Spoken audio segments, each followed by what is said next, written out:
You're listening to PetLifeRadio.com.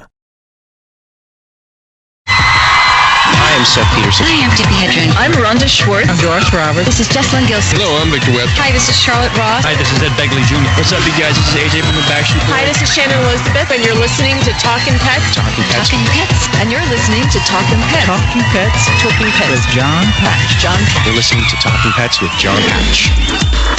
Hello, America, and welcome to Talkin' Pets with your host, Jon Patch. Join Jon and his expert guests with all of your pet questions, concerns, comments, and stories. Now it's time for Talkin' Pets with your host, Jon Patch. And welcome to Talkin' Pets, heard coast to coast on your favorite radio station. This is Talkin' Pets, and I'm Jon Patch. Joining us is Barry Seabold, here to answer your medical questions and your behavior questions about your pets at 844-287-2876. That's 844-287-ATRN. When you call that number, you'll speak with Mr. Zach Buden, and he'll put you on the line with us. Zach is back. 844-287-2876. The show is produced in studio by the ever so lovely and talented Miss Amanda Page. Hey there, Johnny boy. Hi, Panda.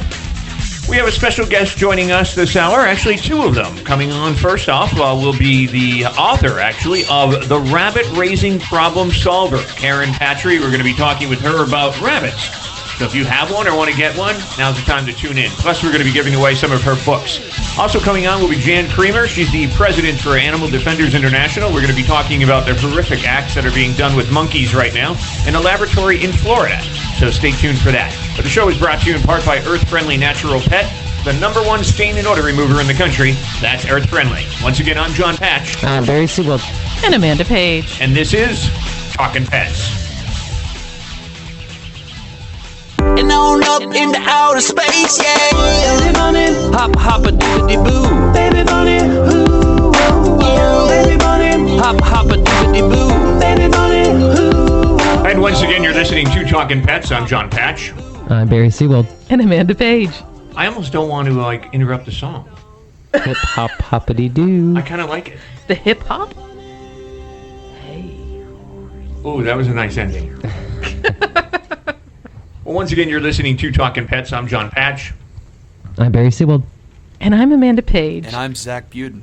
And we actually, I heard a voice in the background.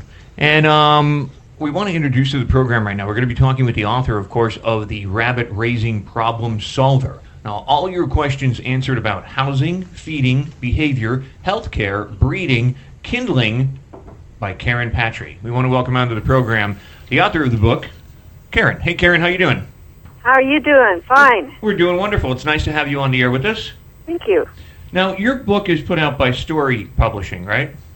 It is. And I would imagine it's available online, and it's also available in bookstores? It is now available. I noticed it's on Amazon. Cool. So they can go to Amazon and look for it there. And is it in bookstores as well? I believe so, yeah. And again, it's called The Rabbit Raising Problem Solver. And we're going to be giving away some of these books as well. So the number is 844-287-2876. Karen, I want to introduce you to Barry Seabold. Hello, how's it going? And, of course, Amanda Page. Hi there. And the rest of America. I want to ask you, how long did it take you to put this book together? Because the whole book, from beginning to end, is basically question and answer. It is. I opened my website, raising-rabbits.com, in 2009. The book I started writing in 2012 as a response to hundreds and hundreds of questions from the visitors to the website. So after that, it took me another 2 years to actually produce the book. I'm going to have to actually send a copy of this book to my buddy Bob Barker from The Price is Right, because he's got a buddy. He actually lives with a rabbit right now. That's his one pet, and loves that rabbit to death. So I should send him a copy of this. Sure. You know, I want to ask you a couple questions right off the bat. I mean, where do you think in your scale, where does the rabbit kind of fit in? I mean, because dog, cat's supposedly number one now. I mean, it goes back and forth. Cat's number one, dog's number one. But dog and cat are your most popular pets. Birds kind of go in there as well. But rabbits really have moved up on the scale, haven't they? Well, I think they're at least a distant third, possibly fourth after the birds. Are they? I mean, is it difficult? And first of all, would you recommend getting them from a breeder, or where would you obtain your first bunny? I find your chances for getting a healthy rabbit are greater should you get it from a breeder. The reason for that is because the breeders can recognize health when they see it, and they will provide you with, at least I do, with a rabbit that is healthy and a guarantee that it will stay healthy for a period of time. And what would you say the average cost is per year to take care of a rabbit? It depends on how you feed it. The feed is the greatest cost. An average yearly, I'm a hard one to ask because I have a barn full of rabbits. How many do you have? A single rabbit, you've got to buy the feed, and you might need a cage. It's hard for me to say. I don't know. How many do you have? Right now, I have about 20 adults, and I'm not sure how many of the youngsters, maybe 30 or 40. Wow. And that fluctuates during the year. Right now, I'm at my low point, and by the end of the summer, I'll have a few more than I have now. So you're an actual breeder? You're breeding rabbits as well? I breed rabbits. Yeah, absolutely. Cool. So then you would know best then about them. I mean, what's your recommendation for, housing of a bunny? I mean, what would the cage have to be like, or maybe their surroundings? I go for a cage. I go for a wire cage. Now, you got to understand there's controversy out there, but I monitor my rabbit's feet, and I find the wire cage causes the droppings to drop through the bottom, which isolates the disease germs from the rabbit. That keeps the rabbit more healthy. There's a whole bunch of rabbits out there, however, that don't do well on wire. So you put half the cage full of, say, a hard floor, or you just go to a hutch with shavings or straw. Karen, what do you recommend? What about, I've always heard that in the rabbit poop, that there's a certain pellet that comes out that the rabbit has to re-eat. Is that true? Say that again. That the rabbit does what? They eat it again after they poop. Yeah, no, there's two kinds of droppings. Those little hard round ones. Yeah. Those drop to the ground. But they have what they call cecotropes. That is the intestinal soft droppings full of nutrients. That's rabbit vitamins right there, and they eat it directly from the hind end. If it hits the ground, they're not interested anymore. Really? Very, very healthy. So when it's coming out is when they're going after it? Yes, you should see them wrap themselves around. It looks funny. Well, I got to ask you, since we're talking about what they eat, what about, I notice in page 128 of your book, you get into dangerous or toxic foods. What do you think, yes. what is the balance of a diet for a rabbit, and what ones are toxic or dangerous that people should stay away from? A lot of plants are toxic for any animal. Those ones you shouldn't feed. I believe in a balance of greens and pellets and hay for a rabbit. It's healthy. You shouldn't give too many greens, and you have to be careful that the rabbit is acclimated to the greens and things like that. But it's not hard. So I notice in here that you get into like iceberg lettuce, high nitrates and low nutritional value, peach tree branches, peach pits, prune tree branches, prune pits. These are all not good for them. Peanuts, not good for them. Potatoes. It's not good because at least those peach things they turn into. There's what's the word? It's a poison. People use it to kill each other, and they have a substance in the fiber of the plant that turns into this poison. I can't remember the word of it right now. So, and then like avocado, which seems to be bad for a lot of things. Apple and crab apple seeds, almond, chocolate, of course, not good. Yeah. So there's a lot of different things that are not good for your bunny. But and then people can find out more about it, of course, in the book, and it's called The Rabbit Raising Problem Solver by Karen Patry. We're going to take a little break. We're going to come back with Karen and continue on with a couple more questions, but we're going to give away 2 books right now. So for the first 2 calls that come into Zach at 844-287-2876, that's 844-287-2876. Toll-free telephone number. Call right now, the first 2 calls. If you're thinking about getting a bunny or you have one, then you need Karen Patry's book, The Rabbit Raising Problem Solver. And it's put out by Story Publications, but you can get a copy right now. Once again, I'm Jon Patch. I'm Barry Siebold. And Amanda Page. And this is Talkin' Pets. In the face. You're gonna hop around the world. I'm not much of a reader, but I do wish I were more well-read. There are so many great books coming out. I wish I could find a way to keep up. Audible.com makes it easy to stay well informed and catch up on your reading simply by listening. Audiobooks from Audible turn downtime into uptime. You'll be more productive and become well-read. Now I'm able to catch up on all the great books I've been wanting to read. With Audible, I feel smarter. Pet Life Radio listeners, try Audible.com now and get your first 30 days of Audible Listener Gold membership plan free. And get a free audiobook. Choose from over 100,000 titles. To get this great deal, go to audibledeals.com. That's audibledeals.com.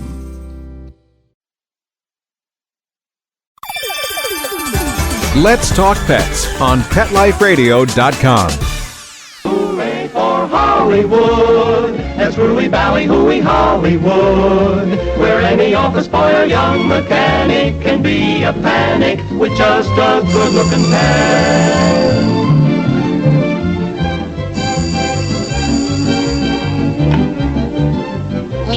Start talking. It's your nickel. Who? Disassociated Press. The public has been demanding my life story? Well, I can tell it to you right over the phone. You got your pencil ready? First, I was born, which goes without saying. But even in the hospital the day I arrived, I knew I was different from the other kids. I couldn't figure out why at first. Then suddenly it came to me. I was a rabbit in a human world. Nice. I soon displayed a talent for music. Once again, you're listening to Talkin' Pets. I'm Jon Patch. I'm Barry Siebold. I'm Amanda Page. And I'm Zach Buden. Pick up the phone and give us a call. We want to talk to you at 844-287-2876, 844-287-2876. That's the number to call. We're speaking with the author of The Rabbit Raising Problem Solver book. It's by Karen Patry. If you'd like to receive a copy, complimentary copy of the book, give us a call right now. The number is 844-287-2876. That's 844-287-2876. Call and the book is yours. You know, we were just you just heard Bugs Bunny in the background there, Karen. So, yeah. Is it really true that, you know, we were kind of talking before the show, Barry and I, and like, you know, basically if you want to breed a bunny, just stick it in with another bunny. Is that true? Is the saying true? It is very true in the summer, in the springtime. Yes. So they are blink, you miss it. They're quite active. Say that again. They're quite active animals. They very are. They breed like bunnies. That's very, very true. How many actually do they have? And what do you call a bunny? Is it a clutch?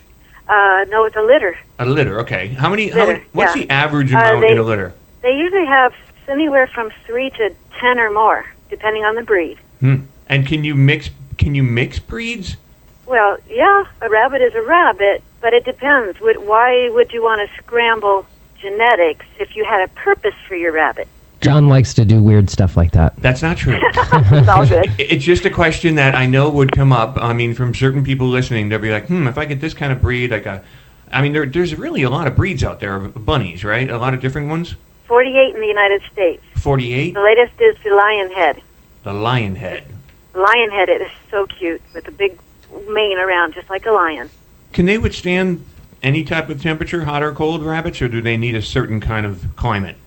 Their ideal climate is between 40 degrees and 60 degrees. They can go up to about 85 degrees, but they just don't do hot at all. After about 85, they risk heat stroke and death. They can also usually go down into the sub-zero temperature range with very little protection, with a touch, of course, and freedom from drafts. But other than that, they do well in the cold. And also I heard that rabbits are very fragile in terms of their backs. Is that true? That they can break them very easily? In terms of their fat? Their backs. Oh, fragile, yeah, absolutely. One quick kick can break their back, yes. So is there a certain way that you're supposed to handle or pick up a bunny? Yeah, I reach under the rabbit, supporting the belly, and scoop them up by the rump. So my arm is supporting the belly on the chest cage, and then scooping them with their rumps just picks them right up into one piece into my arms. Now, for people that are listening right now that have a rabbit in their house, I mean, these guys like to chew.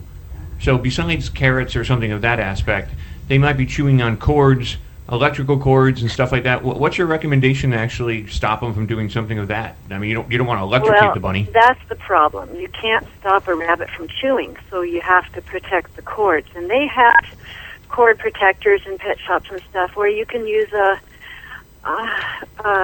the hardware store, you can find items that can be repurposed to put cords in. It's very important. You have to protect those cords. And furniture legs. What if you got grandma's old antiques? They'll chew them to smithereens unless you protect the legs. Can you litter box a rabbit? You can, right? Absolutely. Yes, you can. They train very easily, but they have a short memory, apparently, because if they hop into the other room, they don't think. They just drop a pellet. Because to go all the way back to the other side of the house, it just doesn't cross their minds, apparently. So I recommend in the book that you put a litter box in several different rooms so that then they can hop over to it and use it. And they will. And they will.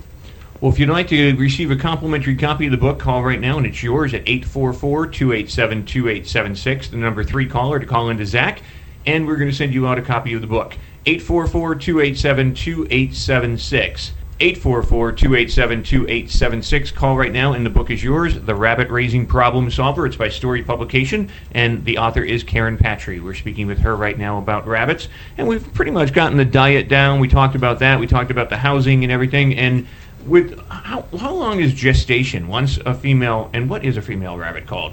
Is it a doe? Female rabbit is called a doe. Gestation length is only 31 days. 31? 31 days. And they're usually punctual to the day. Quite intriguing. You can actually set your calendar by it, although the actual accepted gestation period would be 28 to 35 days. So another thing, too, is like once they have the young, once they have their litter, when can you separate the young from the mother? Because I know socialization, they say 8 weeks for dogs and cats before you actually separate them. I think it should be longer. But with rabbits, is it pretty similar? Well, in the wild, and if you understand how rabbits operate in the wild, it really answers a lot of questions. So in the wild, a doe will wean her babies by abandoning them at 4 weeks of age. So that's how it works in the wild. But in captivity, I don't recommend that, of course. In captivity, I like to start weaning around 6 weeks, and you do it very slowly in the process. Remove the doe from the cage, for example. Don't remove the babies. Then the babies aren't disrupted. Their genetics tell them that their mom is going to go away. So at 6 weeks of age, you remove the doe, and then let them normalize, let everything stabilize, and then make the next stage. And I've got the whole thing outlined in the book. And when you do that, you minimize the stress so that the danger of diarrhea and some of these other issues that come up on weaning time are completely eliminated. Well, I got to tell you, Karen, I love the book. It's a great book, and it's got a lot of great information in there, pretty much everything you want to know. And I kind of like the fact that it's a question answer that, your average, ask the question, get the answer right out there. I like the way it's put together. And so congratulations on putting together a great bunny book, because you don't really see a lot of them out there. So it's nice to actually have one. And I am going to, I think, send one of them to Bob Barker so he can read up on his bunny as well. The Rabbit Raising Problem Solver, all your questions answered about housing, feeding, behavior, healthcare, breeding, and kindling by Karen Patry and Story Publications. Karen, thanks for joining us here in this segment of the program, and the best of luck with this book and many more to come. Thank you very much for having me. Anytime. Thank you, Karen. Okay. Bye-bye. That's Karen Patry. Once again, the name of the book is called The Rabbit Raising Problem Solver. You can find it online. You can find it in bookstores, but you can get a copy right now, compliments of Karen and Talkin' Pets. So call right now to Zach, and he'll take your information, and we'll ship you out a copy of the book. 844-287-2876. 844-287-2876. I'm Jon Patch. I'm Barry Seabold. And Amanda Page. This is Talkin' Pets.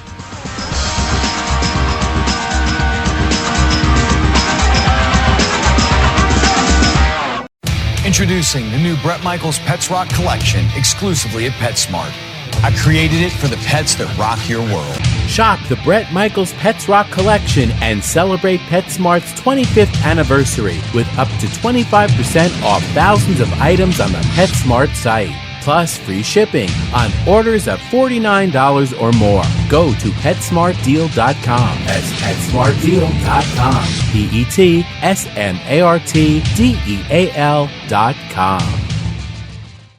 Hi, I'm Dr. Jeff Werber from Ask the Vets with Dr. Jeff here on Pet Life Radio. We want to hear from you. Listen in. We're on every Thursday, 1 o'clock Pacific time, 4 o'clock Eastern time here on PetLifeRadio.com. We are here for you. We're trying to make life with your pets even better. I know that's hard to believe. It can it even be better than it is, and hopefully it's fantastic already. The goal here is to answer your questions, help you out with your problems, anything you really wanted to know, but maybe you're afraid to ask your veterinarian, or maybe it was just too expensive to go to your veterinarian just to ask a few simple things. So that's what you got me for here at Pet Life Radio. Ask the Vets with Dr. Jeff. Call in. We'll see you here on Thursdays.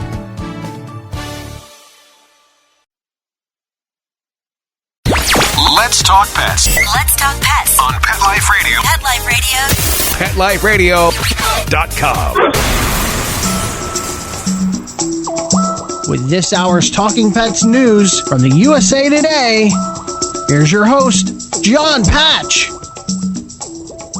And Mr. Barry Siebold. In Stigler, Oklahoma, an inmate who escaped a county jail ate turtles and drank pond water before his capture 5 days later. That's according to Haskell County Sheriff Brian Hale, who said inmate Edward Branch took advantage of the deficiencies at the jail to make his escape.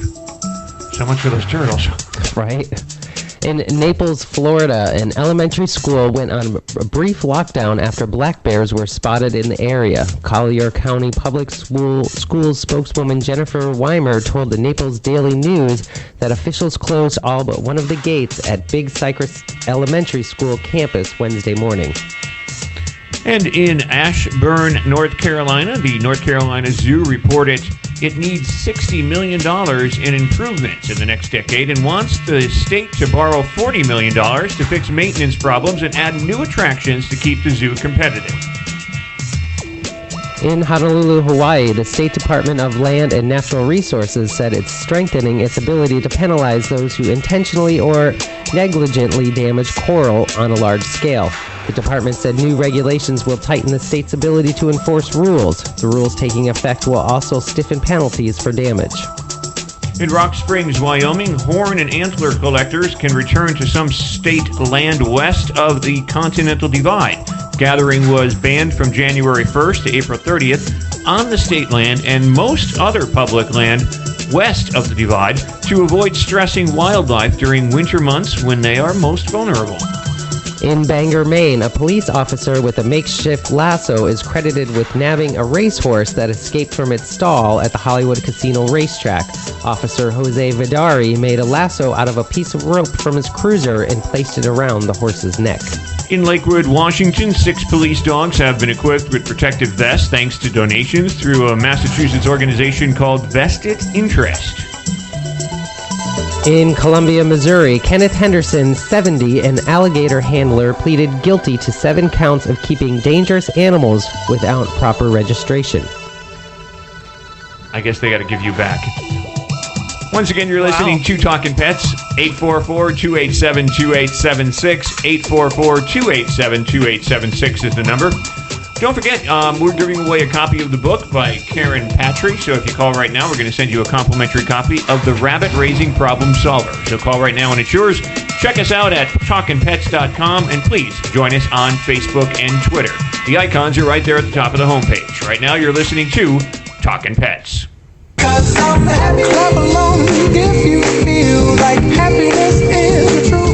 Karen Patry owns Aurora Rex Rabbit Ranch and runs the popular website raising-rabbits.com, where she answers thousands of rabbit-related questions.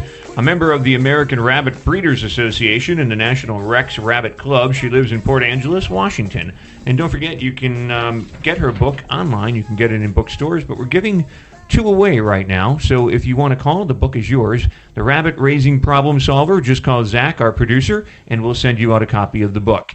844-287-2876. That's 844-287-2876. Call right now, and the book is yours. Once again, I'm Jon Patch. I'm Barry Siebold. And Amanda Page. And you're listening to Talkin' Pets. I want to bring onto the program right now a special guest. Her name, of course, we're going to be talking with her. ADI is the abbreviation, and it stands for Animal Defenders International. Now, the president is Jan Creamer, and she's joining us right now on Talkin' Pets. Jan, welcome to Talkin' Pets. Hi, John. Thank you for inviting me. Of course. It's great to have you on with us. This came across my desk, and I just wanted to put it out there so people are aware of the situation, of what's going on. Now, actually, According to what I was told, in summary, an undercover investigation from ADI has filmed horrific treatments of monkeys at, is it Biodia? That's right, Biodia in Mauritius, which is in the Indian Ocean. And it's a Mauritius monkey factory farm that supplies U.S. laboratories and whose U.S. trading partner, Prelabs, has plans to establish the first Mauritius breeding colony in the United States in La Belle, Florida. Now, according to what you're saying, is with these undercover investigations that were going on, can you tell us what was actually found, what they discovered? Well, John, the conditions they discovered were horrific, really distressing. The animals are kept in tiny cages. They filmed babies being wrenched away from their mothers to be tattooed. Animals were pulled down from cages and swung about by their tails. Really quite brutal treatment. And I think that was the thing that struck us more than anything, is that not only are these animals destined to go to laboratories to suffer from experiments, but even before they get there, they suffer the most brutal handling and treatment. And of course, one of the worst aspects of this is that these monkey breeding farms are not successful at captive breeding of monkeys because they don't provide anything like the conditions those animals would need. So they constantly take animals out of the wild to replenish their breeding stock. And we saw a presentation by Prelabs, a company from the USA, and they explained to Biodia how they could set up a Mauritius monkey breeding colony of Biodia's monkeys in Florida, and their plan is to bring 3,200 monkeys to Florida. Is that the only lab in Florida of its kind, or are there other labs like this? There are a couple of other breeding colonies in Florida, yes. But what we said about those is that they present the same problems as this proposed one in La Belle, in that if there's these are highly intelligent animals. There is a risk if there are any escapes. There is a risk of cross-species infection to humans, but also a risk that once these kind of animals get out into the environment, they're very intelligent. They can adapt. Obviously, they would love the environment in a place like Florida, so they're going to invade the local ecosystem. And, we already know that there are two groups of monkeys loose in Florida that don't belong there already. And what we've said about this proposed facility is that it should have been very carefully checked before there was even any consideration of putting this breeding facility there. They should be looking at what are they going to do with the waste from 3,200 monkeys. What are they going to do? What is their plan if any of the monkeys escape? If there's a hurricane, what happens then if the monkeys get out into the environment? I think there are a lot of questions that the authorities in Hendry County have to answer about how it was so easy for Prelabs and Biodia to get permission. They've already got permission, and in fact, in their presentation to Biodia, Prelabs actually said that Hendry County was a good place because it was easy to get permits there. Actually, according to what I understand, this Mauritius is the second largest monkey supplier to the U.S. after China. China's the number one? Absolutely. And, the U.S. imports 70,000 primates a year. And what are they used for? When you think of the size of the pharmaceutical industry and the science industry in the U.S.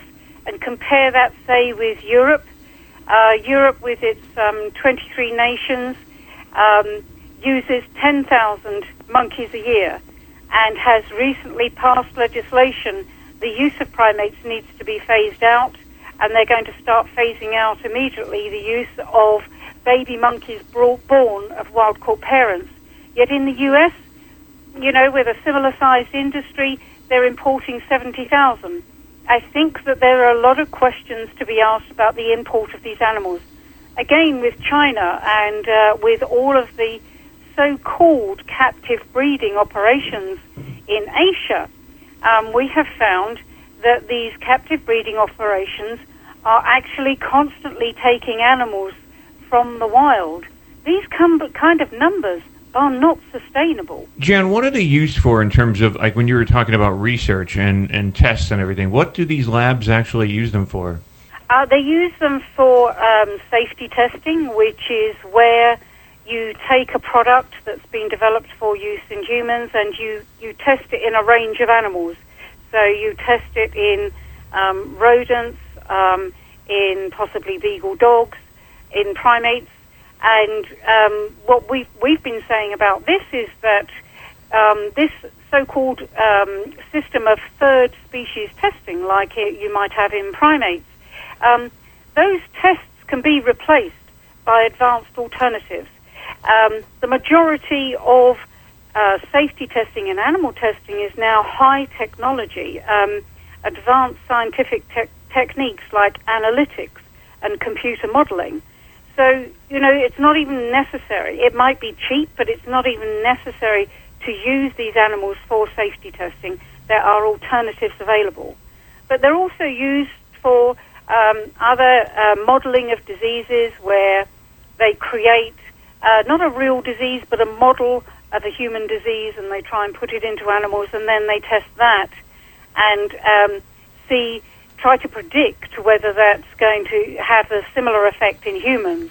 But the problem you have is that obviously the disease is different because it's the model of the disease in the animal and not the same as in human beings, but also there are fundamental differences between humans and other primates. So I'll give you an example of an experimental drug called TGN-1412 in North London a few years ago. This is being tested on human volunteers, and we have very strict human testing regulations and animal testing regulations. And they gave this experimental drug to human volunteers who suffered instant and severe life-threatening side effects. And then afterwards, they found out that the drug had already been given to primates in doses 500 times stronger than the doses that were given to the human volunteers, and no ill effects to the monkeys.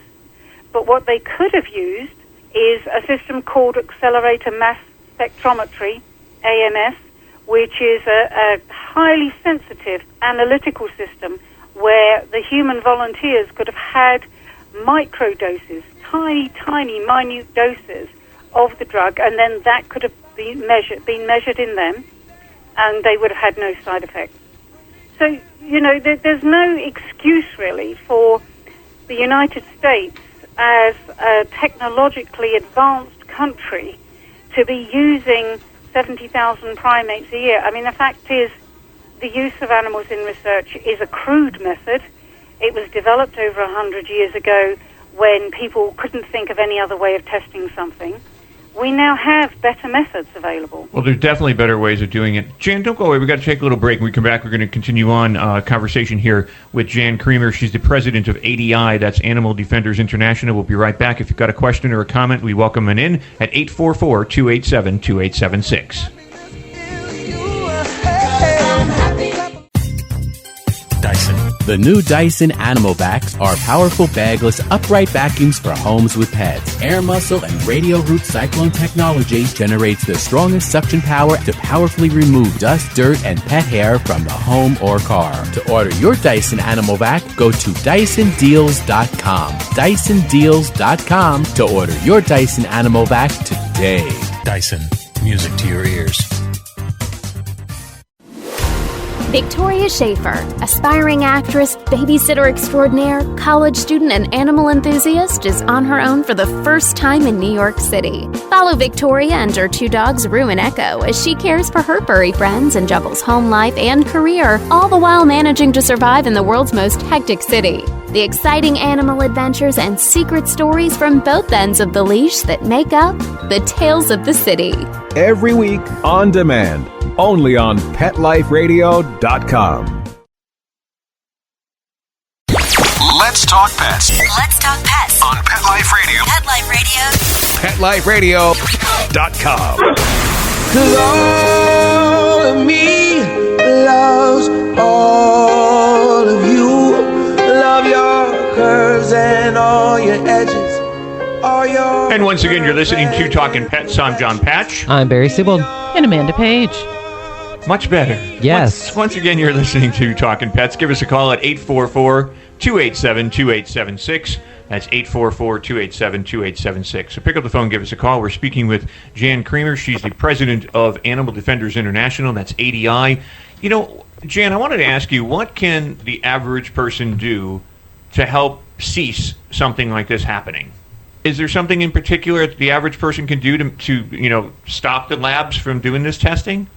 I think certainly the first thing that people need to do is to find out the facts, come onto our website, find out what we're doing about it, and they can also take personal action by not buying products that have been tested on animals. And just recently, a bill has been introduced into Congress to end the use of animals for cosmetics testing in the U.S.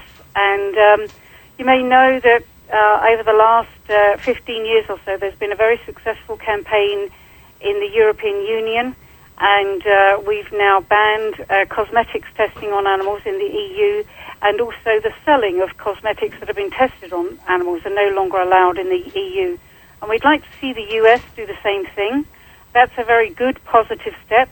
I think in terms of these monkeys, people need to get onto their member of Congress and say that this practice of importing so many monkeys to the U.S. every year and making the contribution to emptying the forests of these animals, it needs to be questioned. You know, the Congress needs to investigate it.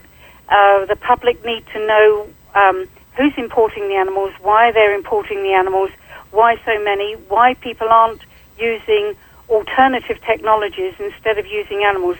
There is so much that people can do to help. Jan, you mentioned that consumers can do a part by not, purchasing products that are tested on animals. How do you find out if, say, whatever it is that you're looking to purchase has been tested on animals? Well, we have a list on our website of products that haven't been tested on animals, and also many manufacturers say on their labeling whether they've tested their products on animals or not. So the first thing to do is to look at the label.